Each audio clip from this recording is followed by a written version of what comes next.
lawyers tend to work longer than the general population. And they hold on as long as they can because so much of their life and their identity and their activities and everything they really do is wrapped up in their work. How do I let go? What do I do if I don't do this? This has been my life. If I don't do this, I'm useless. I have no value. I won't have any income. Nobody's going to need me anymore. Nobody's going to call me. I've got a calendar that's too full. What happens if that goes away? So those are common problems for most people, or at least most professionals. And professionals, that's been the area that I've concentrated in even beyond law. Welcome back to the Real Retirement Show. My name is Yasmin, here with my co-host Kathleen. Whether you're retired or thinking about retirement, we delve into the multifaceted world of retirement beyond the finances. This isn't your typical retirement discussion. It's a vibrant journey into what retirement truly means in today's world. We bring you real stories from real retirees and experts discussing real challenges, surprises, joys, heartaches, and the myriad of emotions that come with retirement. From addressing family dynamics to mental and physical health to finding purpose, we tackle the issues that truly matter to retirees and those thinking about retirement. We're so delighted to have our special guest today. Our guest is Ida Abbott. She is a retirement strategist who helps law firms design respectful and effective succession and retirement processes and helps individuals design happy and meaningful retirements. She's been a lawyer and a legal consultant for almost 50 years and is an internationally recognized expert on legal talent, career development, and women's leadership.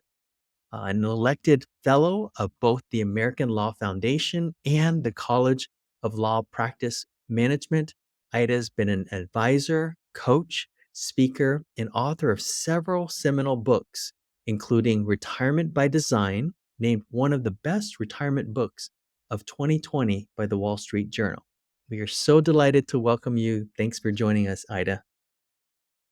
Well, thank you so much for inviting me to do this with you. I'm delighted to be here. Pleasure to have you as our guest this afternoon. And I know that Yasmin's prepared some really interesting questions, and I'm so excited to get started with these. So, Yeah.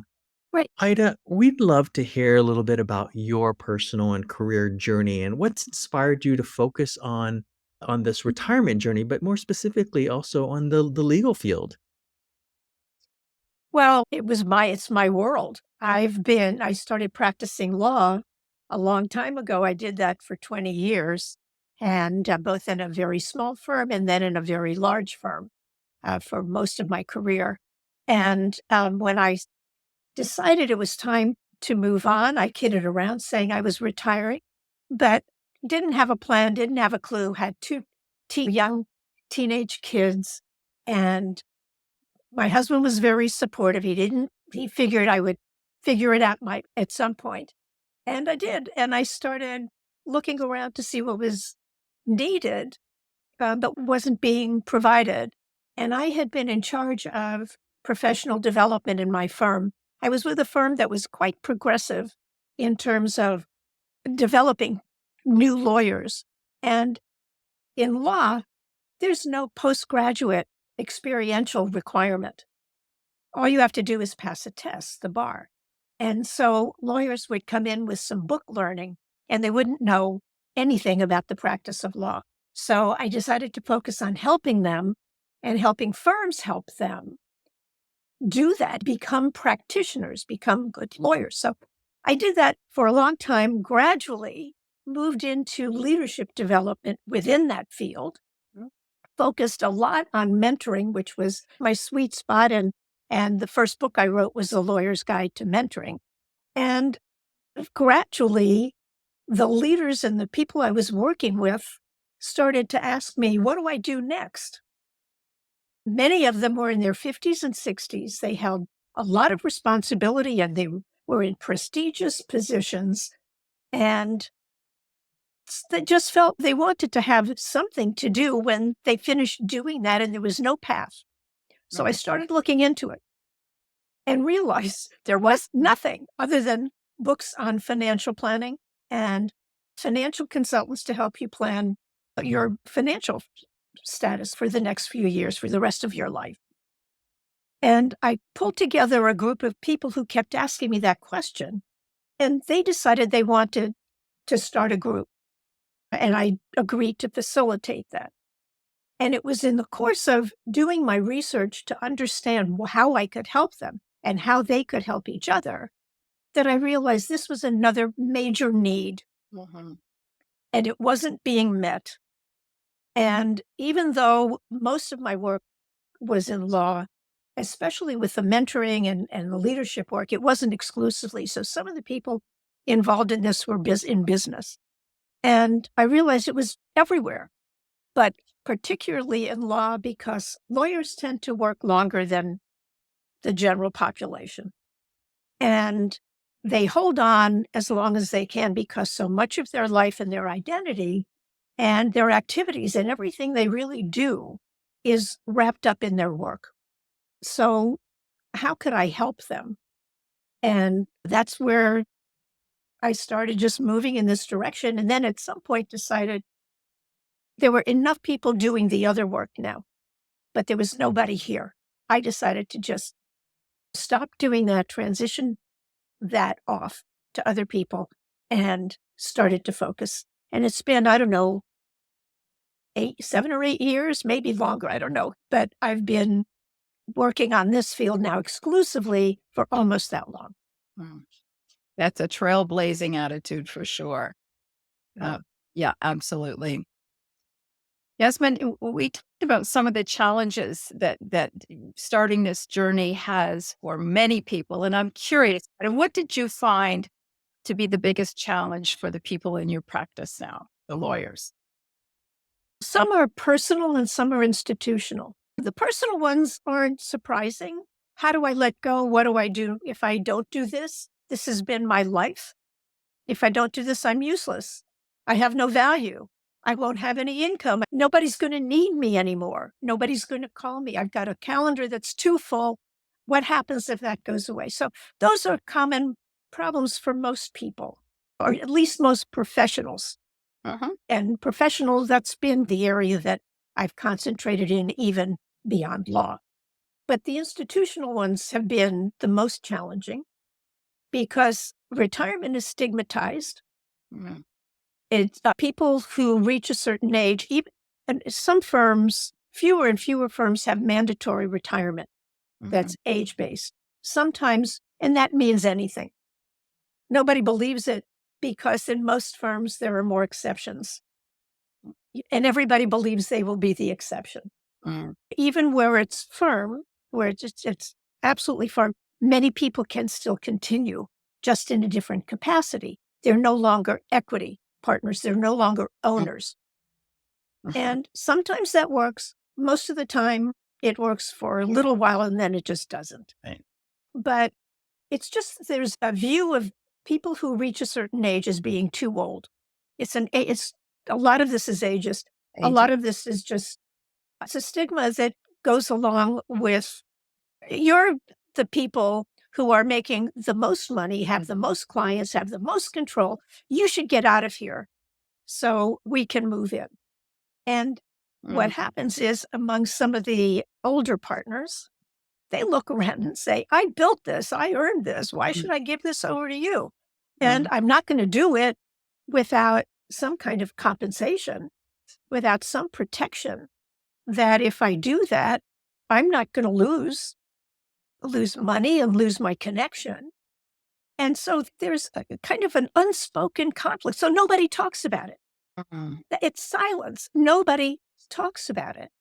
And so what I've been trying to get firms to do is to normalize retirement as just another stage in a career Mhm. and to talk about it Right. so that people don't feel embarrassed or like they're failures or they're being pushed out or they aren't resented by the people who want them to leave. And that there's a systematic way because firms need the stability of knowing who's going to stick around and who's going and approximately when. Clients need to know And they get lost in all of this. Yeah. And so I try to emphasize that clients need to be considered and they don't want to be blindsided. Mhm. Mhm. And the individual lawyer who's retiring needs to have some systematic way so that they leave feeling good about it, Mhm. feeling prepared, feeling like they've left a good situation behind and not like they're going off into the unknown to become totally obsolete and irrelevant. Mhm. So, and die because that's they assume that this is the end. Mm. Mm. I try to emphasize that really this is the conclusion of one stage and the beginning I mean, of something new and filled with potential. Yeah. Ida, I'm curious, what holds both the individuals as well as the organizations back from having these conversations? Because it seems like that's an important starting point, but that not always the case for individuals or their firms. Lawyers deal with conflict professionally all day long, so they avoid it in anything personal. And they really don't want to get into uncomfortable situations unless they have to. And sometimes there's a performance problem or a competence problem. Sometimes they're not all because somebody's older, but there are a lot of problems where those conversations have to take place and then they'll do it, but they're awkward about it. And this is true in a lot of different areas within legal organizations, in particular law firms. But it's in the legal department of a corporation, they plan for succession. It's normal. It's not, you don't have a lot of this. In agencies and other things, again, they're normal. So this is a problem that is primarily in law firms. And there's a concern about succession. Who can do this as well as I can? Who can represent my clients as well as I can? Nobody. And for many people, it's hard to think about letting somebody else take over. Mm. I've built this. I've spent 30 years, 40 years of my life, maybe longer, building this. And I can't just let it go. It gets to be a little more complicated than in many other situations. Ida, you hit the nail on the head for two reasons. And Yasmin and I have had conversations with lawyers and we've discussed retirement. And everything that you've said is true to our experience. And That's yeah, a relief. it really is. And the part where, sure, and the part about having that, I don't want to have any conflict in my personal life is like, shoot. But you're right. You can only take on so much in your lifespan. And if you're giving and conflicting in one area, you want a little balance in the other. But I think, do you think that it has, or is there limiting mindsets around this and how you've been able to help people shift their perspective? I think there definitely are limited mindsets to begin. One area is about, I emphasize the importance of curiosity. When you have been an expert all of your career, people come to you for answers. Mhm. It's not as easy to change positions and be the one who doesn't know, who's now entering something really new and scary. Mhm. And you're having to be the person seeking help or seeking answers. And who do you even go to where you're willing to let your guard down enough to ask? Yeah, be a little vulnerable in the process. Yeah. That's right. It's very hard because we're taught to be confident and Mhm. to know the answers. And we can work within the framework of what we do every day, within legal frameworks. I can go to trial every day and fight and everything else and know exactly what's expected. Whoops. Sorry. And know exactly what's expected. But when I go home, that's wide open. There True. are no rules. Mhm. And that is a much scarier thing. So when I'm talking to somebody about facing another 30 years, Mhm. if I'm not going to be a lawyer for the next 30 years, or maybe I will, but I'm not going to be in this firm doing what I'm doing in the position I am, what is this new thing going to be? And lawyers tend to also be risk averse. And so it's not like they're happy to go jump on a parachute, get into a plane and jump down. Some of them do, many of them are. And certainly there are a lot of lawyers who take a lot of risks, and many of them are very entrepreneurial. And I'm not talking about this as a universal Uh-huh. situation at all. But for a lot of people, the thought of what this next 30 years could be longer, could be, who knows, could be a week, is scary. And I don't want to this is what I know. I don't want to necessarily walk into something where I don't know any of the rules. Mhm. Yeah, it's scary to not know what's on the other side. And I'm Right. curious from your personal journey, but also in having conversations with various different legal professionals, are there stories of people who have had a very successful, fulfilling experience on the other side of their career, as well as stories that you've noticed of those who are struggling with that transition then? Of course, there are loads of them. A lot of people are very happy to retire. They can't wait to retire, right? They have a million plans, or they have a plan, or they have something they want to do, or they're done. They're ready to move into whatever's out there. It's a pleasure, right? Those people are fun, and you can talk to them, work with them. They don't really need a lot of help. They've got it. They've thought it through, but they're not the general rule. That just it inspired me to be a little curious about this point of view.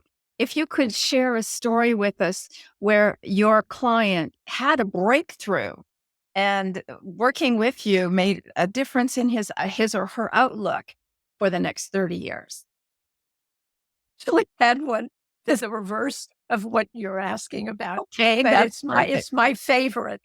I had somebody call me who was a trust and estates lawyer. And she had been in her firm. She helped build the firm. It was about, I don't know, 15, 20 lawyers. And she had been very successful, very happy. And now she wanted to retire. And she was very nervous about it. And her anxiety was making it hard for her to even stay in practice. So we started to talk. We had a very nice conversation when I asked her what it was that was all of a sudden, after all this time, it sounded like this was very relatively abrupt. Mm. And she told me that she'd been working on a case for a long time with a client, and somebody got unhappy and there was a lawsuit. And so now it's in litigation. And the litigation is making her so anxious, and it's taking so much out of her that she can't really cope.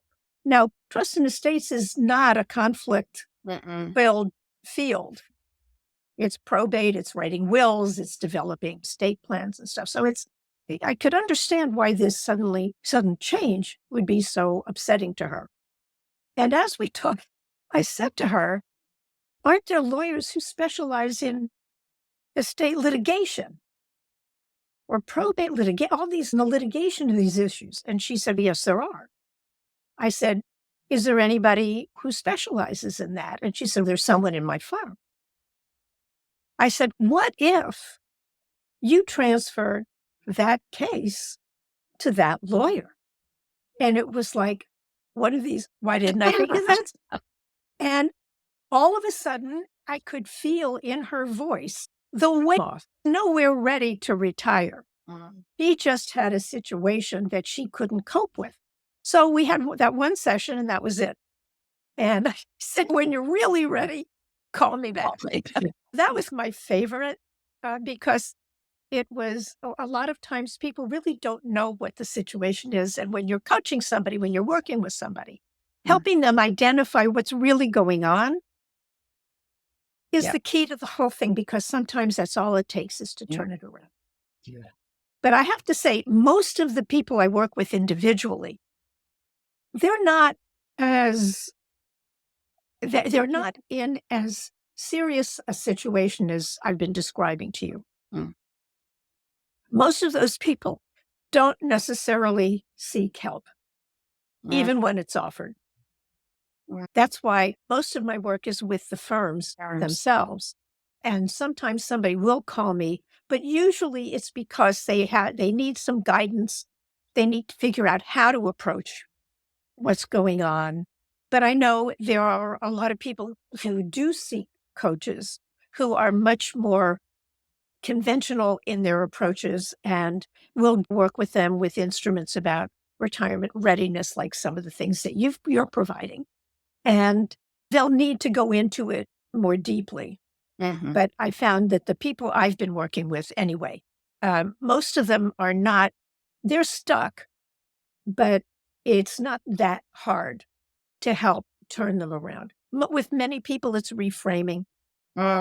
It's going through the things that are frightening them Mhm. or holding them back and helping them understand and see a way out. Occasionally, some of my favorites are working with couples because there are what I found interesting. A couple of times I've worked with clients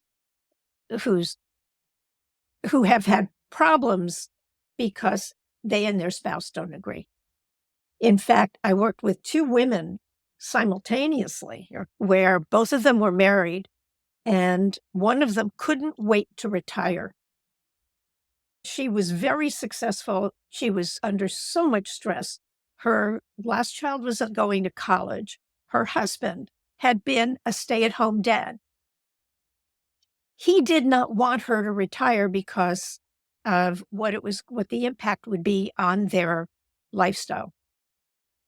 Oh. That's what worried him. The other woman was a lawyer who was at really her peak. Her husband had been a lawyer who retired a year or two earlier. He wanted to do things. He wanted to travel and go places and do a lot of things with her, and she wasn't ready. Mm. And to me, those are interesting challenges, helping them have conversations. And in my book, actually, there are a lot of exercises for couples to have with each other to do with each other that facilitates a conversation. Mhm. And hopefully in Um, alignment with outlooks as well. And That's right. yeah. Because a lot of times I found that my clients will have made a decision and they've come up with a plan, but they're assuming that their partner is going to agree. Yeah. A deep conversation about it. The example I give is that we both want to travel. And I say, that's great. What kind of travel? And it turns out one wants to go backpacking in the mountains and the other wants to go first class on a cruise or something. And so the words are the same, but the meanings are very different. And so sometimes it's a matter of making sure they get to the source of the challenge that they're having. Yeah. Ida, you had mentioned exercises in your book as well as reframing. Is there a particular framework, exercise, or experience that you've either taken an individual client through, or when you're working at the firm level, taking them through that's really created some sort of breakthrough? Is there something that you could share with us that has been a favorite tool, exercise, or experience that's created a transformation for people? I don't have a particular exercise. And it's very different when I'm working with a leadership team trying to figure out processes because they're dealing with different issues. What I encourage them to do is to make sure they talk to all of their partners and get everybody's input before they go off and come up with a policy. Young people, old people, everybody, because they all have a stake in it. And if they all aren't buying into it, it isn't going to happen. But with an individual, my book is based on the premise that's a framework for people to use called design thinking. And so if we do more in-depth work, I have them take the book, go through it, not page by page, but to see where they are in the journey, to see what part of it is most useful to them. And that's what we focus on. But it's basically, it's design thinking, which is a different kind of approach to planning, to thinking through problems and coming up with solutions. It is easy to personalize it. And I think this is something that has to be personalized. It's why I have a bias against instruments, um, uh, even really good ones, because I think a lot of times they make assumptions about where people are and what people who are retiring are interested in. And a lot of times that's not really relevant. And I used myself as an example where I was asked to test to try out something one time. And when I got the results, they debriefed me and I had flunked a couple of parts of readiness. And I thought, that's interesting. So it turned out the two areas I flunked were travel and volunteering. And I said, I travel every day in my job. I'm a consultant. I'm on a plane all the time. My family has always taken vacations, long vacations, like sometimes 2-3 months. I've gone during work. I worked it out with my firm. So we always travel. I've been to almost all the places on my list. So travel is not something I put off. And volunteering, I've been on nonprofit boards and I've done pro bono. I ran a pro bono a pro bono program in my law firms. It was one of the largest in the country. So I've always done that work. I don't need to worry about how am I going to give back when I retire, because it's just a continuation. Right. I said, so why would this, if you tell me that I flunked these two areas, I immediately get on the defensive. I'm a high achiever. You don't tell a high achiever that they failed. Yeah. And this person who was debriefing me said, oh my God, I never thought. Yeah. And so this was several years ago, many years ago. I know the field has evolved quite a bit since then, but I've always felt that this is one of the most personal areas. Absolutely. And I can't make assumptions about anybody. I've been telling you about all these general things that I see, the general behaviors and attitudes and feelings and stuff. But I don't assume that when I work with somebody, because I have no idea where they're coming from. And it's up to them to let me know and for me to help them figure it out. But there is no reason, especially for somebody who's been very successful all their life, who's now in a position where they're feeling vulnerable. The last thing I want to do is assume that I know something or I can help them because I'm the expert in X, Y, or Z. I think that is a critical piece of it, and why I like design thinking, because it's easy to jump in and work with wherever you are at any point in that whole process. Yeah. It's flexible. It's very flexible and adaptable. You can change it whenever you want. It's not like a plan that gives you step A, B, C, D. But it all evolves around the communication piece, which you've outlined several times through this discussion today. Right. And it really brings things home.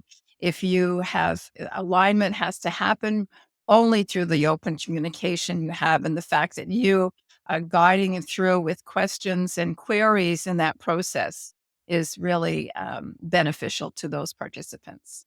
But there's a piece even before the communication that's just as important. And that is the first step in the design thinking framework in that process is empathy, which if you're talking about yourself, it's self-understanding, self-awareness. And it's really hard sometimes to have effective communication if you are clueless about what's really important to you and what's driving you and what you're afraid of and what you're strong at and what you're looking. All of the questions you have that need to be asked first before you can then leap into what you want to do. You have to start really with a deeper self-understanding. So it's communication with yourself, which in some ways, for people who have never done it, is pretty scary and difficult. There are a lot of us who've been asking those questions our whole lives, and it feels very natural. And like you assume everybody does that, but they don't. Wow, that's so powerful. Kathleen, did you have any final questions? You Well, wrap up? Yasmin, as I'm listening to this, I made an assumption that the people who were starting this journey might know themselves. But truth is, oftentimes they don't because their career is consuming, that they really haven't taken the time to really understand who they are and what their core values are if they've shifted and what they want them to be in the future. And Yasmin and I had a conversation about that very topic this morning. And it just came full circle. And I'm so glad that you mentioned it because Yeah. it's highly important to us as we do this work. So Absolutely. And, for a lot of the people I deal with who are lawyers, they've been working at something that gives them a lot of purpose, but isn't necessarily in sync with the values they want to promote. And this is a time really, and I try to help them understand that this is a time where if that's what you find, this is where you can now bring your life into sync with the things that are the most important to you. again, we had almost verbatim. Is that right? Oh, Oh, yes. We great. had this conversation just this morning. And thank you so much for being so succinct in your descriptions and your outlines to us today and our audience. I'm sure they're going to glean a lot from it. Oh, thank you, Kathleen and Yasmin. And one final question, Ida. How can our listeners find and learn more about you and the powerful work that you do? My website is idaabbott.com. There are links there to most of my work, to videos that they can watch on YouTube for free, to videos they can download of other podcasts and different programs, to articles and books that I've written. So, or they can call me. Oh. They can email me, ida@idaabbott.com, or call me. Wonderful. As we wrap up, are there any just final thoughts that you'd like to share, Ida, with our audience or anyone who may be considering retiring or maybe an organization that's navigating that with their teams? I think the important thing is to start thinking about it early to give yourself a lot of time. And I mentioned the design thinking mindset about curiosity and trying thing. I don't know if I mentioned that action orientation, not just thinking about it, but doing things. But another one is collaboration and not to, you don't have to do this alone. There are coaches that can help you. There are people who have already retired that you can reach out. They can tell you about their journey, what worked, what was a problem, that kind of thing. Get help and talk to people about it. Most people are happy to talk to you about these things, but a lot of people hold back because they're afraid to talk about it because they're embarrassed. We don't all the things that I mentioned earlier. So finding people to work with and talk with, including your spouse and your partner, that's important. But start early. Don't wait until the last minute. Yeah, start early. I think that's a key phrase. Start early. Know yourself and start early in the process. Wow, what a gift to be able to spend this time with you, Ida. And thank you so much for not only your wisdom, but your contributions in so many different ways. And we're so grateful for this opportunity to collaborate with you and to be able to share an important message for anyone who's navigating this transition. Well, Yasmin, thank you. Thank you for both of you for what you're doing in this area and all the people that you're able to help this way. And thank you for inviting me to be part of that. Our pleasure. Our pleasure. Thank you for taking the time to join us today. If you enjoyed this episode or found it valuable, please subscribe, follow, and leave a comment or review on your favorite platform.